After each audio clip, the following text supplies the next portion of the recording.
ভারতের মেঘালয় পাহাড় থেকে নেমে আসছে তীব্র পাহাড়ি ঢল, আর সেই রাক্ষসে ঢলের পানির সাথে ভেসে আসছে হাজার হাজার টন কয়লা।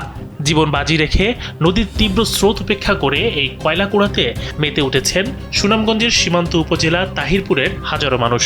স্থানীয়দের কাছে এটাই এখন ভাগ্য বদলের কালো স্বর্ণ। প্রতি বছরের মতো এবারও এখানে শুরু হয়েছে আগাম বৃষ্টি আর পাহাড়ি ঢল।